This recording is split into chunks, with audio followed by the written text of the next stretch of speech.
Nasaan si Alma? Magandang hapon sa inyo lahat. Kanina, nag-usap kami ni Pangulong Duterte at sinabi ko sa kanya na birthday ni Senator Bato de la Rosa. Ay, oo nga pala kahapon.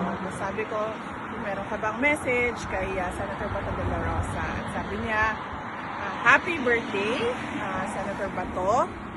Magpakatigas ka na parang bato. Yung kanyang wish. Magpakatigas ka na parang bato. Yun yung kanyang wish para kay Senator Bato de la Rosa. And of course, ako naman, lagi pare-pareho yun, no, sa lahat ng tao. Ang aking wish ay unang-una, good health. Yes. Dahil, napakahalaga nun. Pangalawa, happiness. Dahil mahalaga din sa isang tao yung kaligayahan. And syempre, pangatlo, success in the year of the horse. So, greetings namin kay Senator Bato de la Rosa. Happy birthday. At so yun lang.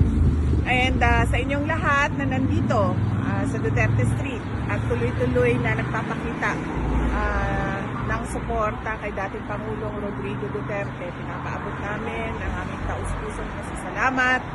Hindi na maubos yung pasalamat namin dahil sa inyong pagmamahal sa ating Tatay Digong. At sana ay matapos na yung kaso niya at makauwi na siya sa Davao City. Pero okay naman si Tatay Digong ngayon, ma'am. Yes, ma'am. Oh, okay.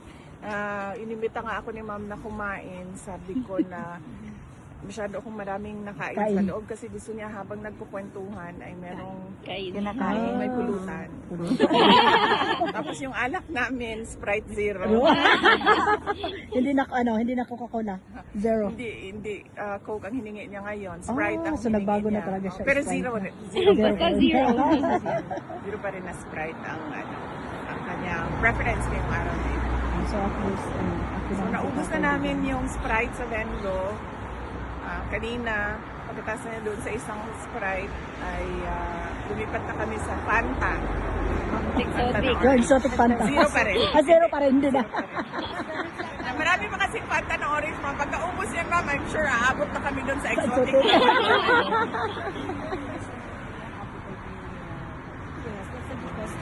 Tinanong ko siya kanina, sabi ko, anong kinain mo for lunch? Sabi niya, mukha daw yung menudo. And then, syempre, sabi ko, ang reaction ko was, sabi ko, ang tagal ko na hindi nakakain ng menudo. Parang hindi na ata uso yung menudo ngayong panahon na ito. So, menudo daw. Menudo-like. Yan ang sinabi ka. Parang menudo. Magana pa rin. Pero hindi. Siguro kasi wala naman siyang sinabi na hindi siya kumain. Kasi nung tinanong ko siya, anong ulam mo? Sabi niya, menudo-like. Yun yung kanya.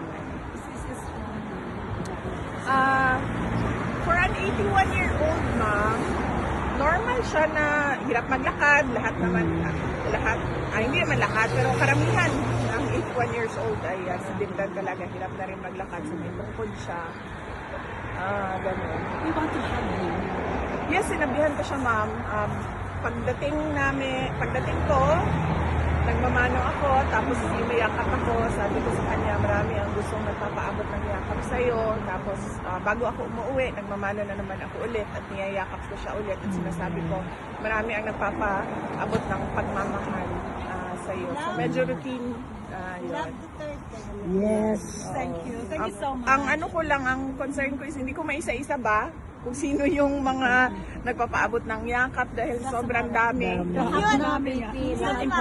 Kaya nga.